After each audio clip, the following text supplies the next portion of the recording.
pimpin dulu doanya sebelum memulai pembelajaran. Siap. Berdoa. Bismillahirrahmanirrahim.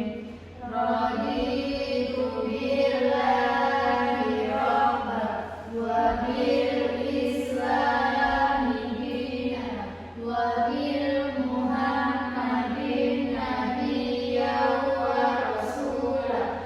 Rabbi zidni ilma warzuqni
Meskipun agak sedikit nakal, ia selalu membantu ibunya setiap saat dan sangatlah mencintai ibunya. Tidak terasa waktu yang begitu cepat, Malin pun tumbuh menjadi pria pintar dan tampan dan kuat. Namun meskipun ia dan ibunya bekerja sangat keras, masih saja mereka tetap miskin. Akhirnya Malin pun sedih melihat ibunya yang masih bekerja di waktu tuanya. Dan akhirnya Malin Kundang itu meminta izin untuk pergi mencari nafkah ke kota untuk menghidupi orang ibunya. Nah, dari gambar kedua ini dapat kita lihat ya, Malin Kundang meminta izin kepada ibunya yang Malin berkata, "Mak, saya ingin pergi ke kota besar untuk mencari pekerjaan," ungkapnya. Ibunya menjawab, "Jangan tinggalkan ibu sendirian, anakku." Dan Malin pun menjawab, "Tapi saya harus pergi, Ma. Saya tidak mau melihat Ma bekerja keras seperti ini. Saya janji saya akan kembali ketika sukses nanti." Akhirnya dengan perasaan berat hati, sang ibu merelakan anaknya pergi ke kota. Pada keesokan harinya, Malin pergi ke kota besar dengan menumpang sebuah kapal besar. Sang Malin adalah pria yang tampan, cerdas, dan kuat. Hal ini membuat banyak gadis jatuh cinta, termasuk juga seorang putri saudagar kaya di kota tersebut. Dan juga ternyata si Malin jatuh cinta kepada putri seorang saudagar yang kaya. Karena Malin yang sudah jatuh cinta kepada seorang putri saudagar orang kaya tersebut, Malin syarat untuk menikahi gadis itu, ia bekerja sangat keras. Ia bahkan mengubur semua masa lalunya, mulai dari asal bahkan ibu kandungnya sendiri, hingga akhirnya mereka menikah. Dan kemudian ia pun menjadi orang terkaya di kota dengan memiliki banyak rumah besar, kapal dagang, dan banyak buruh atau budak.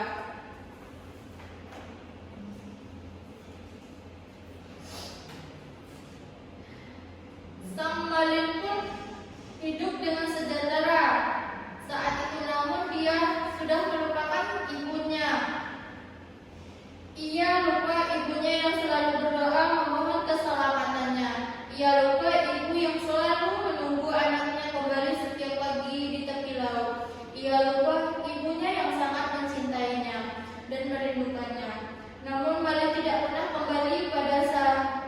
Pada suatu hari, istri si Malin ingin pergi liburan di pulau Seberang yang memakan waktu 3 hari perjalanan menggunakan kapal. Malin pun menyiapkan kapal besar mewah miliknya untuk pergi ke sana. Namun di tengah perjalanan ke sana, badai menghantam laju kapalnya sehingga menyebabkan kapal harus berlabuh di pulau paling dekat. Tak disadari ternyata pulau tersebut adalah pulau di mana Malin lahir.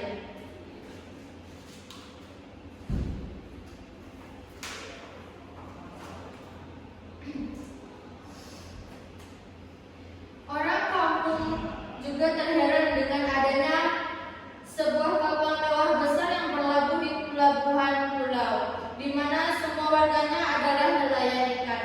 Pada saat kapal tersebut berlabuh, ramai warga yang tinggal dekat pelabuhan datang untuk melihat dan berkumpul, termasuk pula ibunya Malin.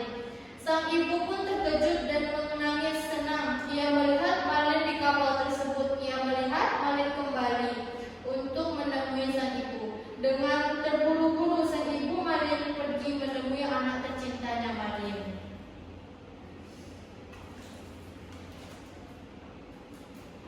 Sang ibu Malin berkata, "Hai, apakah itu kau, Malin? Apakah itu kau, anakku yang kucintai?" "Saya ibumu, kamu masih ingat?" kata ibunya.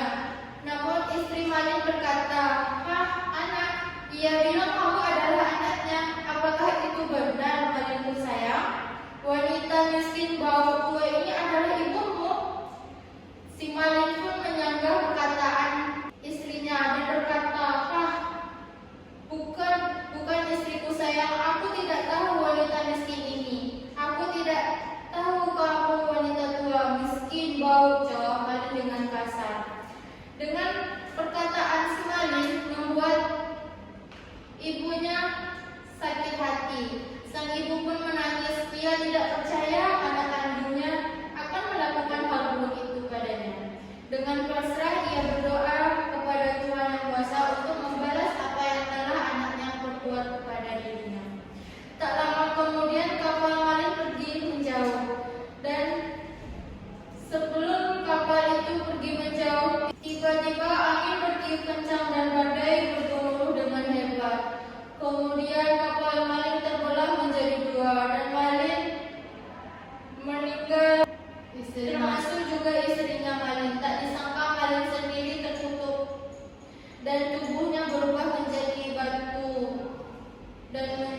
Dengan cerita Malin Kundang ini, anak-anak ibu bisa mengambil kesimpulan bahwa kita sebagai seorang anak tidak boleh durhaka kepada orang tua.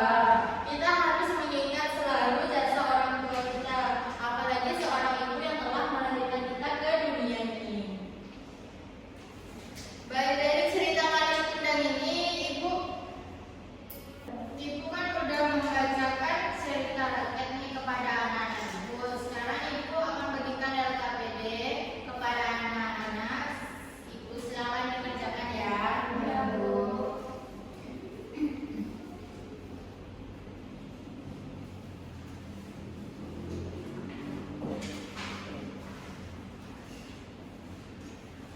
Ikuti langkah-langkah cara kerja LKPD. Isi dulu identitas anak-anak ibu ya.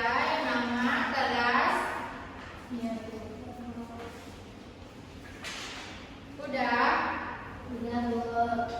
Nah, ikuti langkah kerja yang pertama, yaitu anak-anak ibu tentukan dulu ya tema cerita yang akan Anda buat. Yang Anda ketahui cerita rakyat apa saja yang kalian ketahui ya.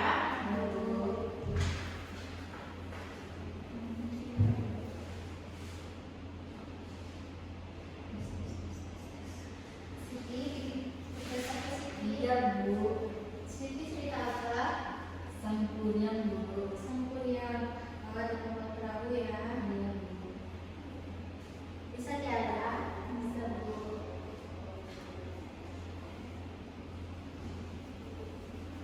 Ibu beri waktu ya. Silakan bikin tugasnya dengan baik-baik. Baik, Bu. Makasih ya, Bu. Udah? Udah. Sekarang siapa yang mau menceritakan cerita rakyat yang telah Anda buat? Saya, Bu. Siti. Ya, silakan Siti. Maju. Iya, Bu.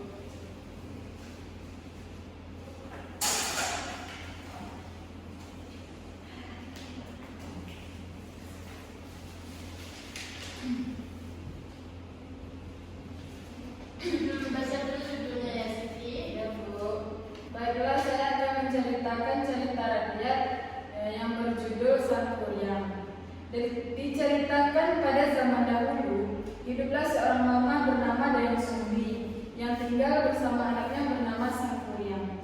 Keduanya tinggal di sebuah desa bersama dengan seekor anjing kesayangan mereka, yaitu bernama Tumang. Sebelum hidup berdua bersama anaknya, Dayang Sumbi menikah dengan titisan dewa yang telah dikutuk menjadi hewan dan dibuang ke bumi. Tanpa mereka sadari, sebenarnya mereka hidup bertiga bersama suami Dayang Sumbi. Dan papa dari Sangkuriang berubah menjadi anjing kutukan tadi. Setelah melewati masa bersama anaknya, Sangkuriang pun tumbuh menjadi pemuda dengan paras memesona serta yang gagah dan kuat. Sangkuriang tumbuh menjadi anak pemberani yang senang berburu. Ia pun selalu ditemani si Tumang.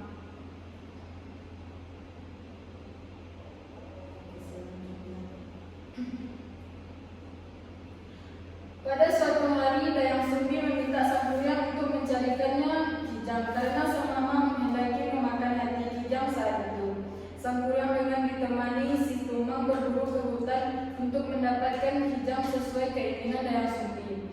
Saat di hutan, Sangkuriang melihat seekor kijang tengah merumput di balik semak belukar. Sangkuriang pun memerintahkan Tumang untuk mengejar kijang tersebut. Namun ada hal yang aneh terjadi pada anjing peliharaannya itu. Si Tumang yang biasanya penurut kini menolak perintah Sangkuriang untuk mengejar kijang. Sangkuriang pun marah dan mengatakan, "Jika engkau tidak menuruti perintahku, niscaya aku akan membunuhmu." Ancaman tersebut tidak dipedulikan si Tumang. Sangkuriang pun akhirnya membunuh Tumang dan mengambil hati anjing itu untuk diberikan kepada Dayang Sumbi sebagai pengganti anjing kijang yang tak berhasil ia dapatkan. Tanpa disadari Dayang Sumbi, ternyata hati yang diberikan anaknya adalah hati suaminya yang telah dibunuh oleh anaknya sendiri. Dayang Sumbi baru mengetahui setelah memasak dan memakan hati itu. Betapa murkanya Dayang Sumbi ketika mengetahui bahwa hati si tumanglah yang diberikan Sang Kuryang padanya. Dayang Sumbi kemudian meraih gayung yang terbuat dari tempurung kelapa dan memukul kepala Sang Kuryang mengatakan, sesungguhnya tumang itu papamu. Mendapat perlakuan dari Dayang Sumbi seperti itu, Sang Kuryang pun marah dan sakit hati. Ia tak rela ibunya begitu padanya. Sang Kuryang berpikir bahwa Dayang Sumbi lebih menyayangi si tumang dibandingkan dirinya. Tanpa berpamitan, Sang Kuryang pun pergi mengembara ke arah timur. Setelah bepergian Sang Kuryang, Dayang Sumbi mengaku menyesal atas perbuatan kepada anaknya sendiri. Ia pun memohon ampun kepada para dewa atas kesalahannya tersebut. Mendengar permohonan Dayang Sumbi, mereka menerima permintaan maaf itu dan mengaruniakan kecantikan abadi kepada Dayang Sumbi. Di lain sisi, Sang Kuryang terus mengembara atas tujuan pasti, kini tumbuh menjadi lelaki dewasa, memiliki paras yang tumbuh dan memikat banyak perempuan tanpa sadar. Setelah bertahun lamanya mengembara, ia kembali ke tempat dia di mana dilahirkan. Sang Kuryang berhenti ke salah satu pondok untuk meminta air kepada pemilik pondok tersebut. Tanpa disadari, ia terpesona dengan kecantikan Dayang Sumbi yang abadi. Ia tak mengetahui bahwa perempuan yang berparas dan menawan ia temui adalah ibu kandungnya sendiri. Begitupun yang terjadi pada Dayang Sumbi. Melihat sosok lelaki gagah dan sakti di hadapannya, ia tak menyadari bahwa lelaki tersebut adalah Sang Kuryang anaknya sendiri. Dan disitulah tumbuh rasa simpati dan cinta sampai akhirnya mereka merencanakan pernikahan. Sebelum melangsungkan pernikahan, Sang Kuryang mengganti namanya dengan Jaka, berniat untuk berburu ke hutan. Dayang Sumbi pun membantu Jaka, calon suaminya itu, untuk mengenakan penutup kepala. Betapa terkejutnya Dayang Sumbi saat melihat luka di kepala calon suaminya itu. Luka tersebut mengingatkan pada anak laki-lakinya yang telah meninggalkannya dulu. Ia yakin bahwa lelaki gagah yang akan menikahinya itu adalah anaknya Sang Kuryang. Sang Kuryang bertekad tetap ingin menikahi Dayang Sumbi, kemudian melamar perempuan itu untuk dinikahinya. Untuk menghentikan pernikahan itu, Dayang Sumbi pun memberikan sebuah permintaan sebagai syarat untuk menerima lamaran dari Sang Kuryang. Dayang Sumbi mengajukan permintaan yang sangat berat, yaitu minta Sang Kuryang membuat bendungan pada sungai Citarum dan di dalam danau tersebut terdapat perahu besar. Namun yang membuat permintaan itu berat adalah karena perkataan Dayang Sumbi sebelum fajar terbit. Kedua permintaanmu itu harus selesai engkau kerjakan. Tanpa ragu, Sang Kuryang menyanggupi permintaan dari Dayang Sumbi. Baiklah, aku akan memenuhi permintaanmu. Sang Kuryang pun memulai aksinya untuk membuat perahu dengan menebang pohon besar. Sementara cabang dan ranting pohonnya dibutuhkan ditumpuk sampai suatu hari menjelma menjadi gunung Burangrang. Perahu besar pun berhasil dibuat Sang Kuryang. Setelahnya, lelaki gagah yang sakti itu mengambil perang makhluk halus untuk membantunya membendung aliran sungai Citarum yang deras untuk sebuah danau sesuai permintaan Dayang Sumbi. Semua dilakukan Sang Kuryang kemudian membuat Dayang Sumbi merasa cemas karena pekerjaannya sebentar lagi selesai. Dayang Sumbi pun mencari cara untuk mengagalkan rencana pernikahannya dengan anak kandungnya sendiri dengan memohon pertolongan para dewa. Setelah berdoa, Dayang Sumbi mendapat petunjuk untuk menebarkan boy rang-rang, yaitu kain putih hasil tenungan. Setelah itu Dayang Sumbi berkeliling dan memaksa ayam jantan berkokok di saat waktu masih malam. Mendengar suara ayam sudah bersuara, para jin yang membantu pekerjaan Sang Kuryang pun sangat ketakutan ketika mengetahui bahwa fajar telah tiba. Mereka kemudian menghilang segala penjuru dan meninggalkan Sang Kuryang dengan pekerjaan yang belum selesai. Sang Kuryang meyakini bahwa fajar sesungguhnya belum tiba dan masih ada waktu untuk ia menyelesaikan danau tersebut. Sang Kuryang lantas murka dengan menjebol bendungan di Samgyang Tikoro. Kemudian aliran sungai Citarum dilemparkan ke arah timur hingga menjelma menjadi gunung Mahlayang. Air yang semula memenuhi danau tersebut pun surut. Sang Kuryang kemudian dengan kekuatan saktinya menendang perahu yang tadi dia buat hingga jauh dan jatuh terkelungkup sampai menjelma menjadi sebuah gunung yang kemudian disebut Gunung Tangkuban Perahu. yang besar sang pura mengetahui ini semua adalah siasat yang sumbi untuk menggagalkan pernikahan dengannya. Kemarahan yang terus meluap itu kemudian membuat sang pura mengejar yang sumbi dan merasa ketakutan hingga menghilang di sebuah bukit. Selain perahu yang menjelma menjadi gunung tangkuban perahu, bukit yang menjadi tempat hilangnya Dayang Sumbi pun ikut menjelma menjadi